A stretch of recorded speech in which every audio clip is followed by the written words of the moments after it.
If you love classic cars, then Donald loves you.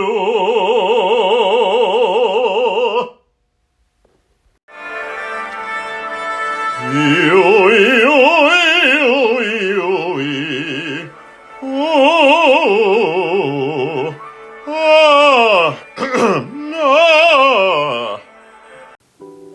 Hi, I'm Donald Osborne, and welcome to this look backstage at the Audrain Automobile Museum in Newport, Rhode Island.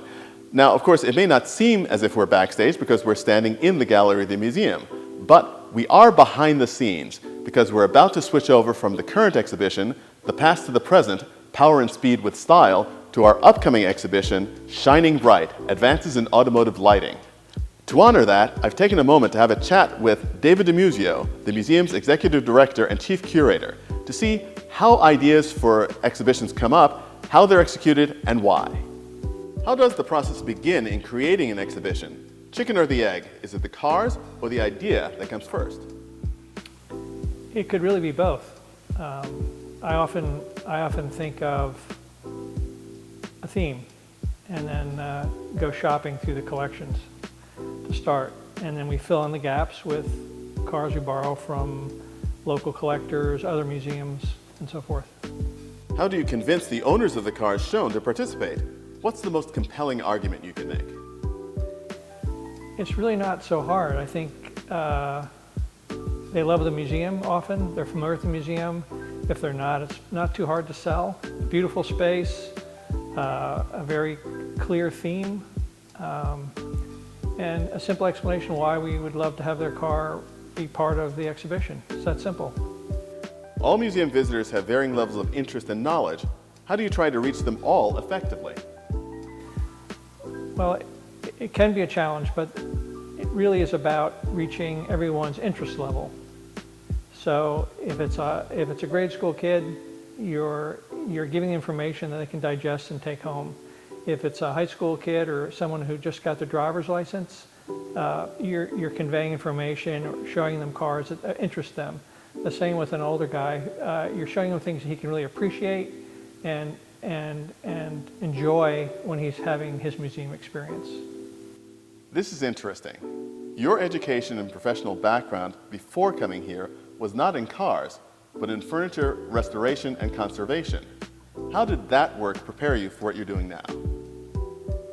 I approach the cars really the same way. They're bigger. I sort of think of them as kinetic sculpture.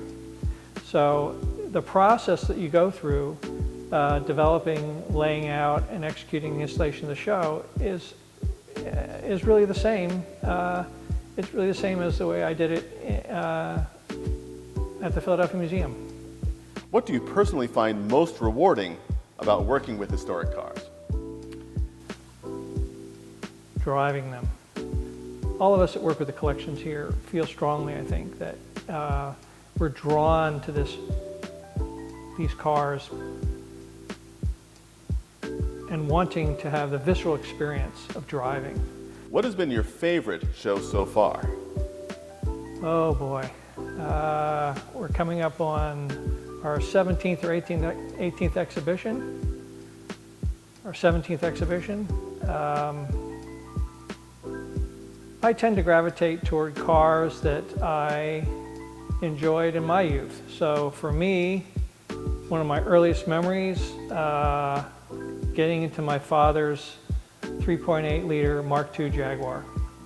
So I enjoy British cars, but I also grew up at a time where my first car was a 68 GTO. So I love muscle cars. So I think we had a show maybe 2 years ago on muscle cars. It really came home to me. If visitors to the Audrain remember one thing about their experience, what would you want it to be? I hope they come away with some new information or new appreciation for classic cars that they didn't have before they came in. And I hope it stirred memories for them as well. Finally, you mentioned that cars are for you kinetic sculpture. And as sculptural objects and also mechanical objects, you mentioned the fact that you love the idea of driving the cars and experiencing them on the road. which of those components comes first for you as a visual artist, as a person who enjoys speed and the sound of cars? Is it 1 or 2? I think the aesthetic draws me to the car first, and then it's getting to know the personality of the car.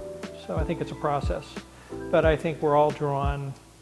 Well, I should speak for myself. I'm very much drawn aesthetically. Do I like the way the car looks? Do I like the way it sounds? And it goes from there. Thanks, David. Thank you. I hope you enjoyed that look into how and why we create our exhibitions here at the Audrain Automobile Museum. And look forward to our new exhibition, Shining Bright, Advances in Automotive Lighting. We'll be bringing you more videos looking at that exhibition and the other things that we do here at the museum, in the gallery and backstage. Be sure to keep watching our videos here on our YouTube channel. Thanks. Hi, it's Donald Osborne with this week's Audrain Auto Museum Fun Fast Fact Quiz. What was the first car to use Phillips screws, and in what year? Put your answers below and tune in to our YouTube channel to find out the answer next Tuesday. Have fun! If you like these videos, let your friends know. Subscribe, comment, share.